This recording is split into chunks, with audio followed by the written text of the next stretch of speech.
What we want to cover today is combo mechanics and just the general flow of the system of how King of Fighters works. One thing you just want to learn about is you basically combo a normal attack into a special move, and if the character has a command move, you can insert that in between. So the normal flowchart is jump attack, ground attack, command move, and then special move. Gotcha. It's very similar to most of the very standard 2D fighting game formula, right? Exactly, so, exactly. Yeah. You can obviously replace a special move for a super, but basically it's the same thing. So normally you don't have a lot of chains, except into the command normals, right? Right. So there's like that extra little level of combo ability in King of Fighters. And it definitely helps, kind of bridge the gap and give you a little bit more time to cancel into, say, a super. More hit confirm ability. More hit confirm, exactly. Yeah, okay. It's great for hit confirms. In fact, characters that don't have a command attack, it's actually a little more challenging to kind of hit confirm to like more complicated specials and supers. Another thing is, of course, going to hyperdrive mode. Hyperdrive mode, once again, is just your ability to cancel multiple specials, drive cancel after drive cancel, or just super cancels. One example, probably the best example, would be the character King in the game.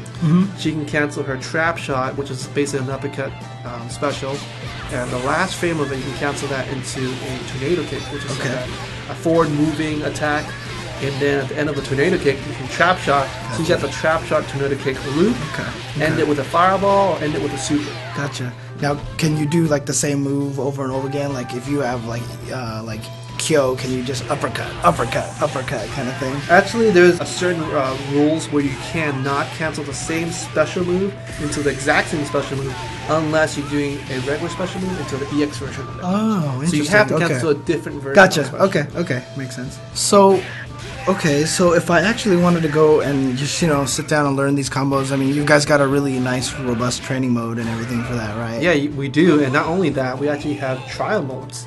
And what they do is they put you through a vigorous amount of combos that some practical, some impractical, but you'll definitely be able to learn a huge variety of combos for your character. Oh, so it's very similar like the Street Fighter 4 trial modes and the Marvel vs. Capcom 3 missions and such, right? Absolutely, you'll have a lot of fun. If you love those mission modes in the previous games, you'll definitely have a lot of fun trying to do them. Don't even try to do the 8 and 9 ones. There's 10 combos for each, and they get really hard. Okay, cool. No, I want to get to those. I want to tackle those. They're fun though. They're very, very fun. I love trial mode. When it comes to the jumps we were talking about earlier, we have your hops, hyper hops, jumps, and hyper jumps. But there's actually very different ways of executing the actual move itself. For example, first of all, the hop itself. You want to tap one of the top 3 directions, so up, back, up, or up, forward, and you have to very quickly return it back to neutral.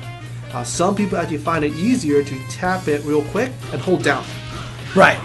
That was actually a common tip in CVS2 days when you were there with the grooves with the low jumps. Yeah, definitely. That's why I first started. I just held down immediately to help me with my hops. The hyper hop carries more horizontal range. And it's very similar how you execute it. The only difference is you gotta tap one of the bottom of 3 directions first, so down, down back, or down forward, and then you tap the up 3 directions and return it back to neutral. I guess it's also similar in this game as it is in Marvel, where you have a jump and a super jump. Right. So it's like a jump and a super jump version, except you can't hold up. You just gotta tap it. Exactly. That's the best way to do it. It's just the same thing, but you just gotta return it back to neutral. You cannot hold it.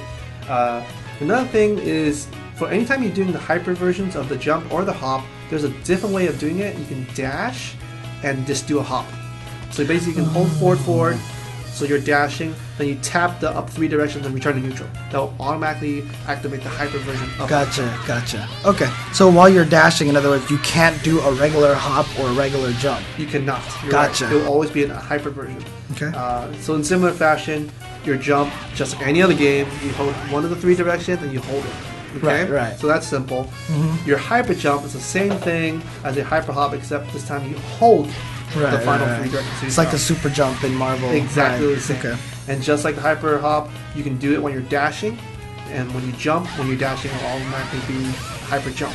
One last tip that I found really, really easy, instead of just tapping it down and up, people that are familiar with doing the tiger knee motion, right? You can just kind of roll your joystick from a down position, roll it upward, and I'll automatically do the hyper jump or hyper hop. Gotcha. Depending whether or not you leave the joystick. Okay. They all have different uses. For example, the hyper jump is a great jump to cover the gap on your full screen part. Okay, it's also travels the furthest, of course. It stays airborne the longest, so if you want to jump over fireballs, you do. But of course, there's give and take. The longer you're in the air, the more susceptible you are to the anti-air. Right. The hop is, of course, very, very useful for attacking. Okay. And if you factor in the different types of blocks and hits done, different moves will do. For example, if you do a blowback attack, a hard punch and hard kick together, it actually makes them block longer. Oh, They're wow. actually in a longer Okay. block stun. So if you're constantly hopping, you will push them into. It's harder for them to react.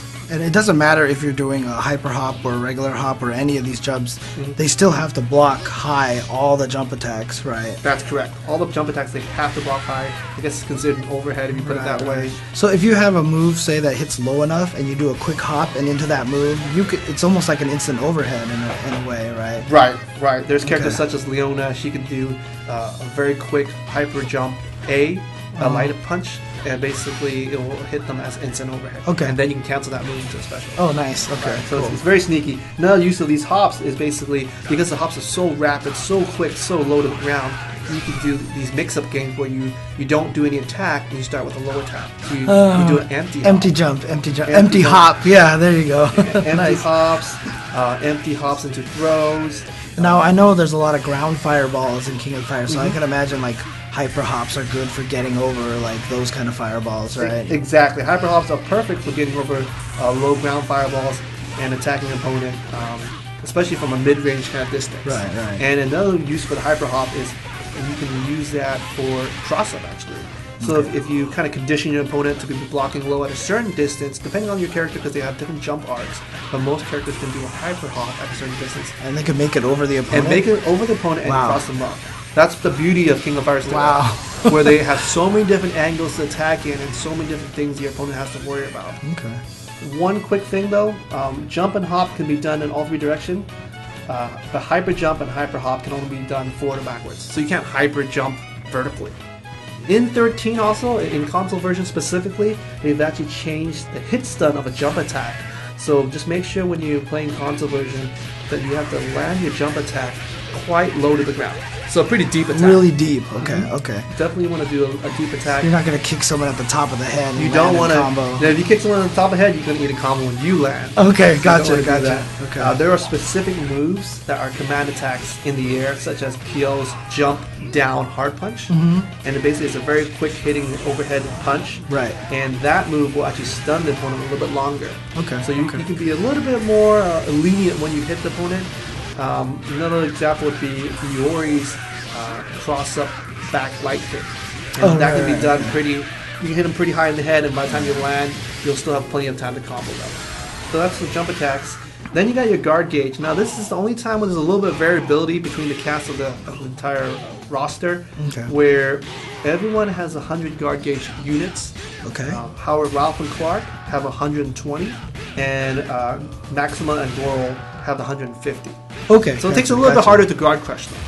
And when it comes to guard crushing, the more you block, the more guard gauge you lose, and when you're completely out of guard gauge, you'll get stunned. This is very similar to Street Fighter Alpha 3 and CVS 1 and 2. They had the guard gauges as well. So basically, if you block too much, if you're too defensive, you're going to get opened up by blocking too much. Exactly. That's what I really like about King of Fighters.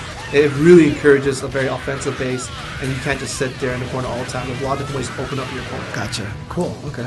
When it comes to power gauges, you got your EX move, of course, you got your supers, or what we call desperation moves, Neo Maxes, and guard cancels. Okay.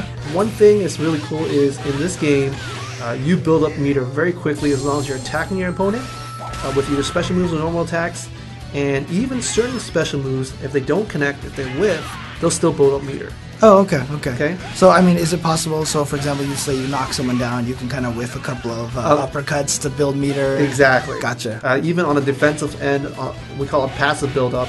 When you're blocking, or even when you're getting hit, you'll build meter if they're doing specials, supers, or even Gotcha. Okay, so basically anytime the opponent lands a hit, you build a little meter. Exactly. Okay. And actually what's new to the console version of 13 is when you're blocking, you actually build up a lot more meter than the arcade version. So really? it builds up very quickly, and it really kind of encourages you to get more options to do more high damage and combos. Oh, that's kind of interesting then. That means, you know, if you're getting rushed down and such, thanks to this change, that you're actually going to build up a lot more meter on the defensive end then. And not only that, the good thing about this is because it's 3-on-3, you actually pass your meter onto your next character. Oh, okay. Oh, wow. So in other words, you can get rushed down, build up all this meter, die, but you still reap some benefits from that. Exactly. Therefore, that's why it's a lot easier for you to mount a comeback with this new power passive buildup in 13. One thing you want to notice, though, as you're building up all these meters, and it depends on what position your character is, either first, second, or third.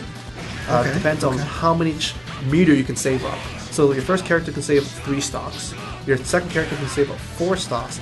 And your third character, if you didn't use anything, you can save up to 5 stocks. Oh, wow. Okay.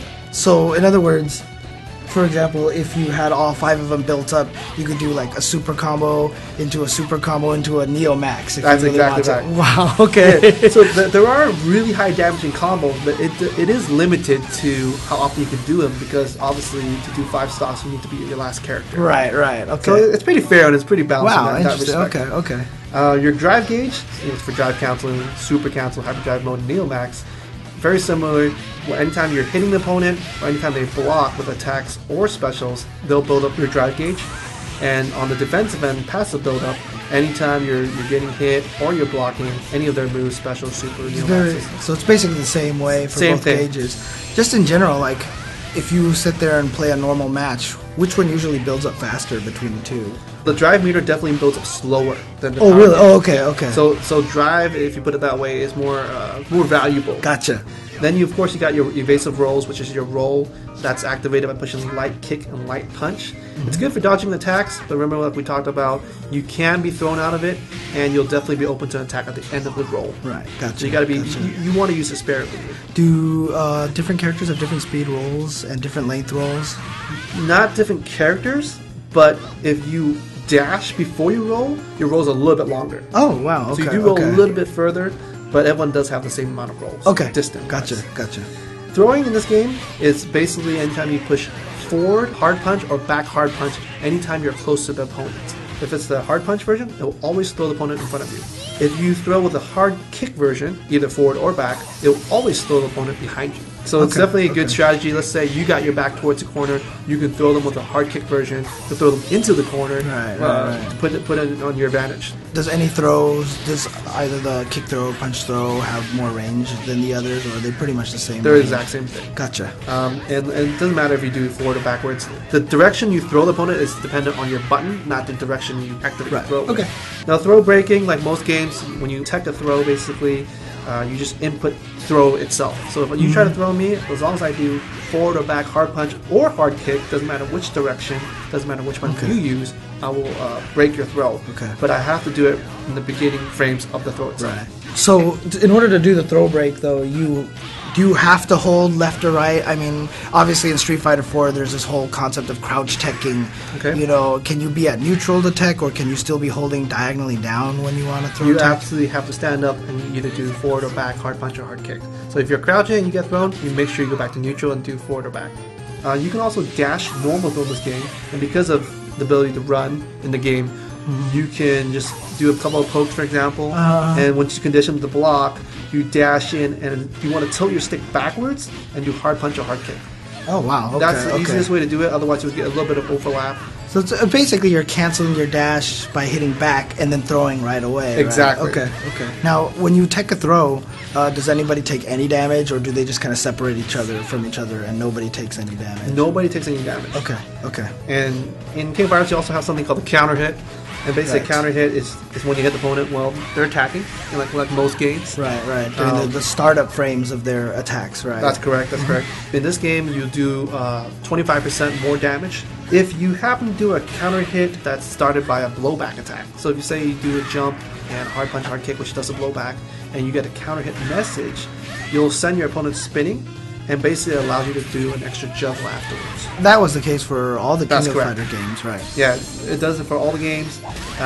Even if you did it on the ground, if you manage to do a blowback and it says a counter hit on the ground, as long as you have a fast enough move, you can also re-juggle your opponent. And you can actually cancel some of the blowbacks and the specials, right? You can cancel every single blowback, in fact. Oh, really? Yeah, okay, special, okay. right. Gotcha. So, in other words, if you are suspecting you are going to land the counter hit, you can cancel it and get a free juggle. Actually, it's fast enough to just kind of watch it and hit confirm it. Oh, really? Oh, okay. Just make sure you have a move that's fast enough, but you can... Okay, cool, cool.